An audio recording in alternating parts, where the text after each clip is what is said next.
All right, I'm back. I don't know what this looks like, or hopefully you can hear me. I'm going to move on. All right, so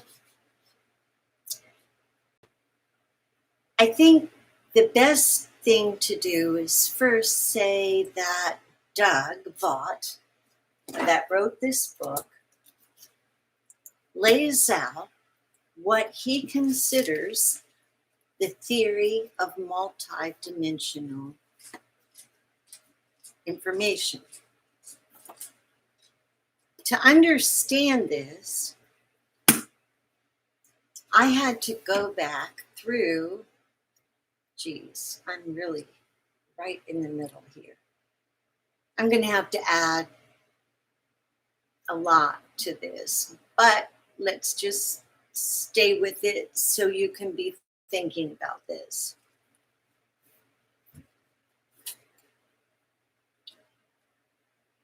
The New Testament, I believe, was written by Piso. That is a long history, and to understand it, you have to understand who's who and who's not who. But let's establish that, and then can we assume that to go on? So let's assume that the New Testament was plagiarized by a Greek Roman, or with the Romans, to create a book to control the masses. Hence, the sheep, turn the other cheek, give unto Caesar's, blah, blah, blah, blah, blah. Plus, there are so many other things that are representative there, enough that you could make sense of it, but most people who look at it are trying to make sense of it, which is one of the problems. And I was going through this trying not to be one way or the other. I didn't want to find out that it was a hoax, but I did. But it was painful. And so it didn't come easy. It's not like I was trying to find that. Once I figured out that it probably wasn't true, then I was both ways looking for both, trying to know if I should keep moving down that hole or maybe I was headed in the wrong direction. When I read Doug's work, I first listened to his tapes. Then I saw he was from Orange Park, which is near us, so I asked if I could take him to lunch. Lo and behold, he said yes. You never know till you ask. I asked. I'm 70. Life is way too short not to ask for what you want. How do you know if you're going to get it or not? And I figure if I'm asking it, there's that purpose on my heart that needs to get out in the universe. See what comes back. So part of this, when I was uncovering everything, one of the foundational parts was language. When I found Doug's work, then I understood the foundation of our language and who we are. And that got me very excited. I have not really had any education other than what I needed to get whatever license I wanted to play with at the time. And I've taken courses here and there on something I love, but I'm a self-taught person. I don't listen to other people. I don't follow pastors. I don't take one author's word for it. I guess I'm not trusting at all. And there's a very good reason for that. So it is what it is. When I learned the toroidal shape of the letter and recognized that that would hold sound and that the sound was different for each one of us, I recognized that we were God's music. And that got me excited. So I learned more about that. And I've always studied language. I am a distinguished Toastmaster with Toastmasters and have spoken all over really the world with the cemetery funeral industry and a couple other endeavors. Anyway, not important. But the point, and I had a radio show. So there you go. I've studied language and communication. I love it. Okay, so when I read about how Moses created the alphabet, it started to make sense to me. It took me a couple times. First, I heard him, and it was gobbledygook. And then I thought, okay, I can learn some of these concepts, and then I'll be good. I'll be better. So I got a physics book. I got a math book. They're all back there. I really only looked at the pictures because that's all I need. But Doug had some very good pictures at any rate for me to go off. So this made perfect sense to me. I just did not need much else than what he gave me. So the final result, I'll put the things on there when I learn to do this better, but the final result is that a letter looks like that. That's a toroidal shape, and it has energy in it and sound. So those were the shapes, the geometry, or the communication code that Moses left for this world. Now, why would he do that? Well, because there was a catastrophe or a flood, which there have been many, many, many, but maybe that was like a huge one, which we can go into later. I don't want to get off on that because that's as part of a cyclical thing the world does, which will also connect with this information. So once I understood the letters, that took me somewhere. And then I went to the Judaism and got into the Sefer Yetzirah and the Kabbalah, learning how to understand the intent. And it made me begin to think that maybe the intent of our words is as powerful as the energy in them. And that still makes sense to me that, okay, we can say, I love you. The intent could be very different than the word value. So couldn't that change? Now, that's beginning to connect in my mind because of thinking, why can't there be string theory and quantum at the same time? Like, I've got it all pictured. Anyway, I must frustrate people that know something. Anyway, back, I'm thinking now on all that. So Doug said that he could not have come up with this. He could not have figured this all out without the understanding that we live in a multidimensional world. And his partner and I thought there was a picture of him. Here's a picture of him. Handsome guy. And his wife is adorable too. But that he and his partner had a discussion. And he said, well, writing down the theory of multidimensional, or the multidimensional theory of existence, writing that down would be very difficult, Doug said. And his friend said, no, I think it could go on a postage, on a card. And the friend was right. And what Doug wrote then, I should read it right out of his book.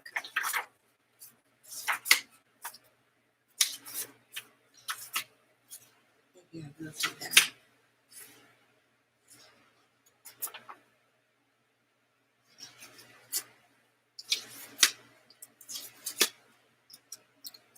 So much.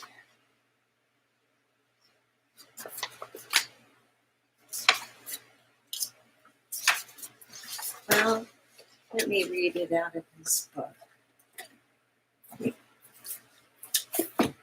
He said there were only two things that really mattered to consider the multidimension theory.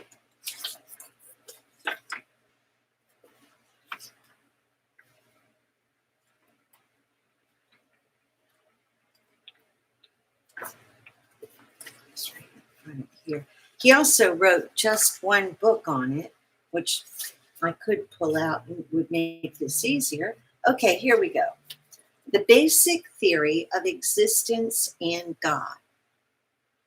The theory of multidimensional reality is a simple idea, but it takes time to understand. In 1973, my friend Gary Sultan and I were discussing the secret of the universe and how long it would take to explain it and how many pages it would require.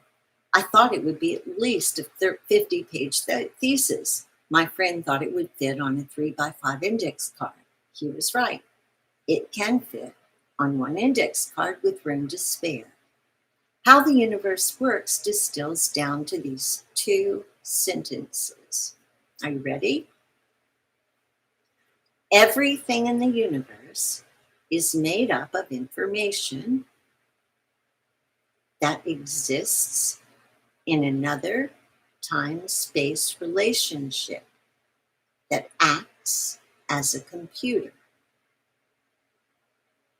So everything we see, our world, basically our world, what we feel, see, hear, is a product of information. Like when I was programming those huge dinosaur boards in 7th grade, and we put the wire in the hole that would say P and told it to punch, and it punched. It was a transfer of idea to a system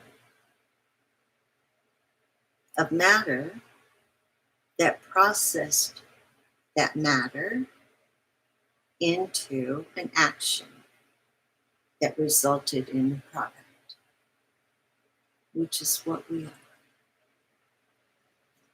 So everything is made up of information that exists in another time space relationship, a time space relationship. So another system that's bigger than ours, but like ours. Like the Russian doll in the Russian doll, in the Russian doll, in the Russian doll.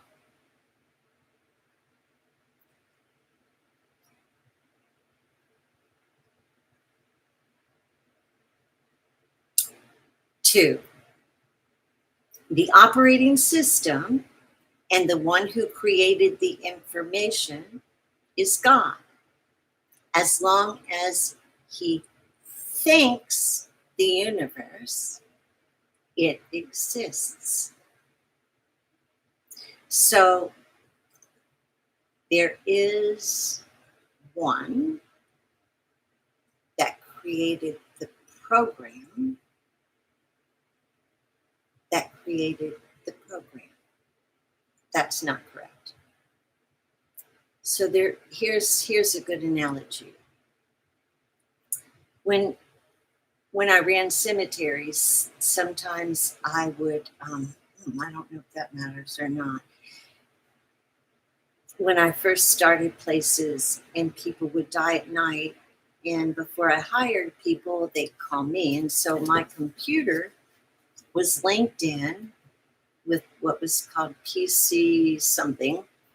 And my computer at work would get the call, the death call, that would come into me, and I would have the records available, so I didn't have to run to the office when someone died, and I could handle it. And so there was a master plan, but I had the plan, but that was the master coordinator. And so that's kind of what it is. I wrote a picture of how I think it works. That's a lot to think about, isn't it? Okay.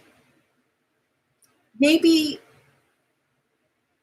not so much if you keep that God part in there and see that God is this supernatural being that designed a plan, not much different than what you think he did with Adam and Eve.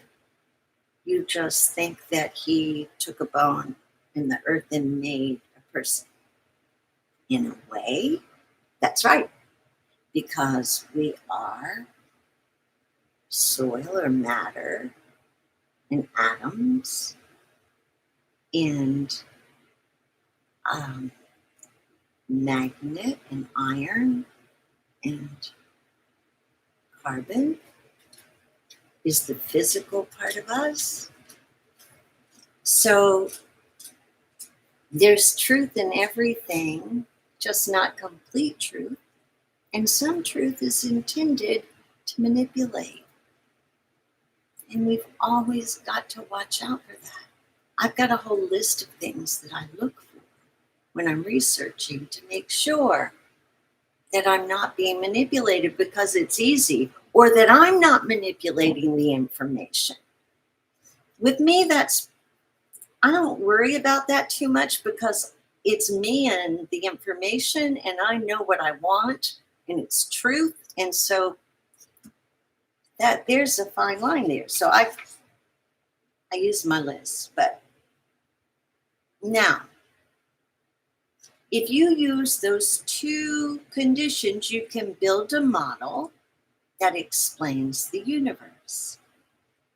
Doug calls it the multidimensional reality because an object exists in 3 different dimensions, almost at the same time. And that process, I think I can explain. That pretty much makes good sense to me, but I want to make sure that you know that the foundation for everything, that's not true. The foundation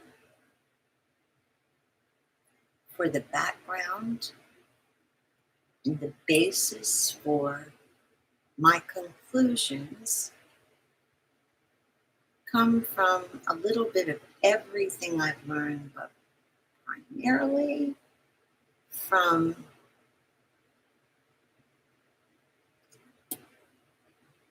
this. I think I can say it.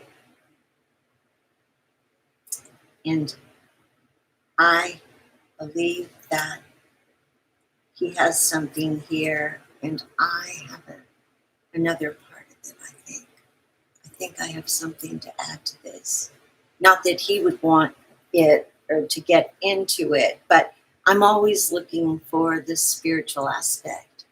And Doug said that, and I think he says in here that when he figured this out, it made him feel a little flat because he was a Jew, and I'm sure he was passionate. He was looking for 40 years to uncover Mount Sinai and everything. So you know that was all he lived for. So you have to assume that the Judaism was an important part to him. And he had to come to this conclusion. And so he said to me, everyone will have to grieve through it.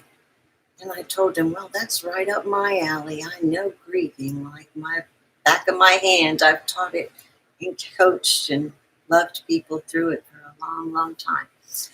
So again, somebody count my so's. where do we go from here?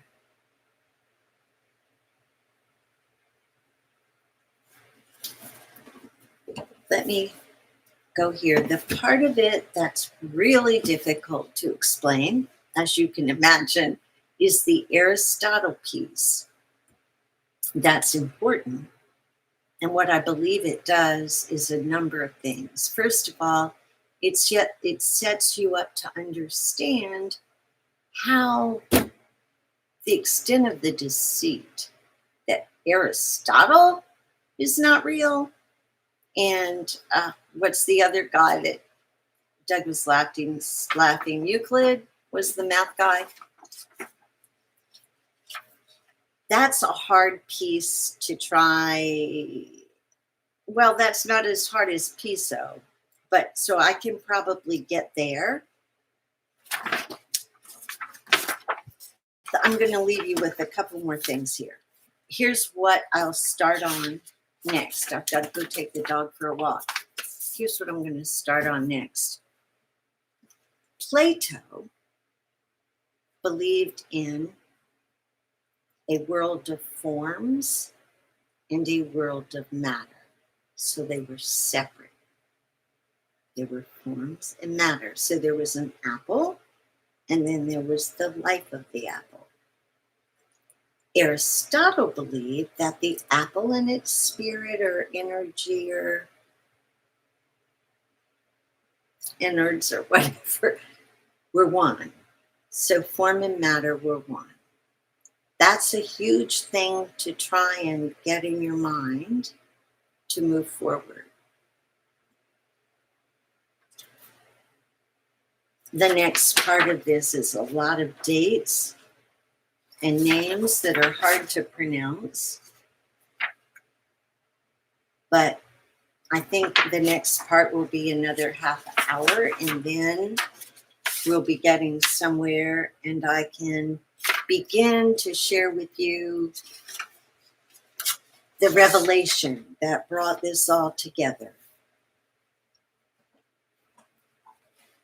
You know, I kind of want to do this. I'm going to do this part of it because I think it'll set us up, and I'll do it again when we come back. The history hoax. The life system that most of us get is that we're Christians and or Islam or Jewish or whatever, but so many, the Bible is really the book, right? We can agree with that. I think the most read in the history of the world, and I don't know, but it's got some big titles. The truth is that we are a system of information. Now, how much different is that? What does that mean to you or me? Next, the start date that we are taught was the Bible. And it looks as though it goes back like 6,000 years. In actuality, our world is 4.6 billion years. The change is that instead of Adam and Eve, it was code and info. There are cycles in all systems, from getting pregnant, menstruation, having a baby. Everything has a cycle. Our blood, our heartbeat, the tides.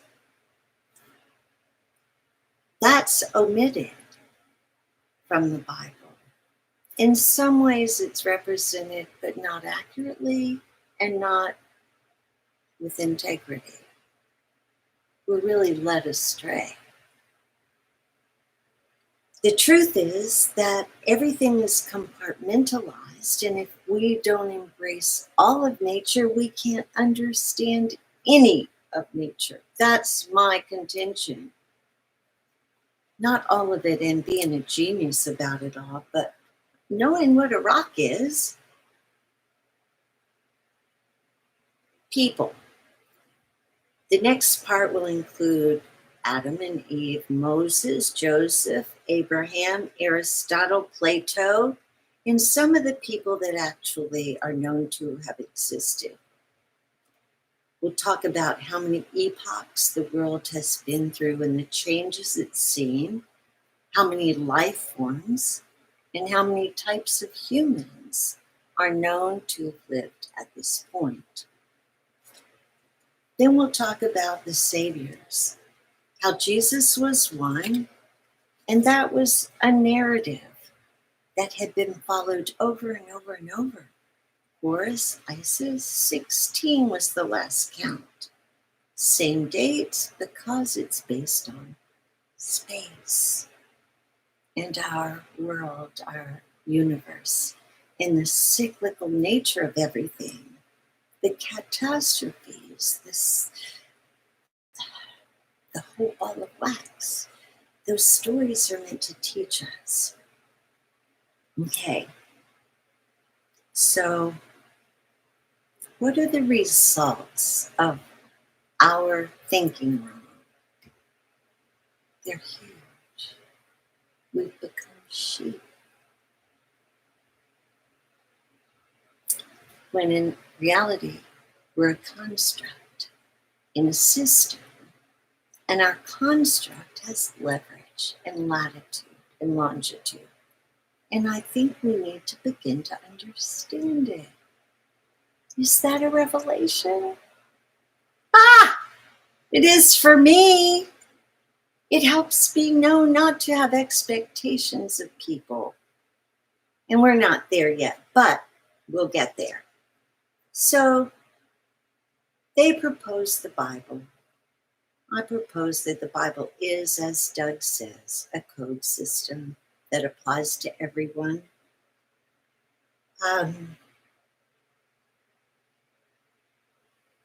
Let's see. That's a good start, right? I wrote down, assume everything you know is wrong. Get ready for some new paradigms. Clarify your expectations. There are no consequences of truth, but there are lots of consequences. I don't know what I meant by that. Maybe I meant truth or consequence. When you don't embrace the truth, you live by a lie. And when you live by a lie and they drive the truck up, they want you to put a star in your sleeve. You better know who you are and who you're not and why. And if that badge is worth dying for, we need to know what we commit to and what we do. I'll be back. 28 minutes. Woo! Thanks for being here. I'll get there, I promise.